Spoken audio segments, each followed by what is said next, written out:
শেষ যুদ্ধ, battle for final frontier, যা ইচ্ছে তাই বলতে পারেন। কিন্তু ইস্টবেঙ্গলের সামনে আজ এক অত্যন্ত কঠিন লড়াই। দিল্লির মাঠে আজ তারা মুখোমুখি পাঞ্জাব এফসির বিরুদ্ধে। কলকাতার মাঠে পাঞ্জাবের বিরুদ্ধে গোলশূন্য ড্র করেছিল লাল হলুদ, কিন্তু সেটা অতীত। এখন পরিস্থিতি ভিন্ন। শেষ দুটি ম্যাচে কেরল এবং বেঙ্গালুরুকে হারিয়ে হঠাৎ করেই সুপার সিক্সের স্বপ্ন দেখা শুরু করেছিল ইস্ট বেঙ্গল। কিন্তু একদিন আগেই চেন্নাই হারিয়ে দেয় নর্থ ইস্টকে। এর ফলে চেন্নাই উঠে আসে 6 নম্বরে, ধাক্কা খায় ইস্টবেঙ্গলের স্বপ্ন। এমন পরিস্থিতিতে ইস্টবেঙ্গলের স্বপ্ন পুরোপুরি উড়ে গেছে সেটা বলা যাবে না, কিন্তু ড্র হলে লাল হলুদের লাভ ছিল। এই ম্যাচের পরে ইস্টবেঙ্গলকে টপকে আপাতত চেন্নাই 6 নম্বরে, 21 ম্যাচে তাদের 27 পয়েন্ট। ইস্টবেঙ্গল যদি পাঞ্জাবকে হারায়, অর্থাৎ আজ তাদের শেষ ম্যাচ জিতলে পয়েন্ট হবে 27।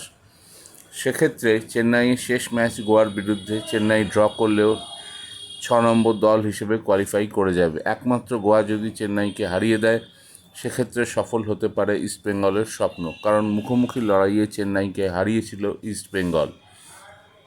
কিন্তু তার আগে নিজেদের ম্যাচ জিততে হবে তাকে। সবচেয়ে বড় কথা, আজ ইস্টবেঙ্গল পাবে না তাদের অত্যন্ত গুরুত্বপূর্ণ দুজন ফুটবলার সৌভিক চক্রবর্তী এবং গোলরক্ষক প্রভসু খান গিলকে।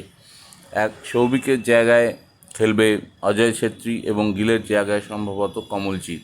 তবে কে আছে কে নেই এটা ভেবে ম্যাচে নামতে রাজি নন কোচ কার্লোস। তার হাতে যে অস্ত্র আছে সেই নিয়ে পাঞ্জাবের বিরুদ্ধে ঝাঁপিয়ে পড়তে চান। জয় এবং একমাত্র জয়, 3টি পয়েন্ট, এটা ছাড়া ইস্টবেঙ্গলের সামনে আর অপশন নেই। তবে ছেলেদের এই মুহূর্তে চাপ মুক্ত রেখেছেন কার্লোস। বলে দিয়েছেন ম্যাচের ফল নিয়ে চিন্তা না করতে, নিজেদের স্বাভাবিক আক্রমণাত্মক ফুটবল তুলে ধরতে।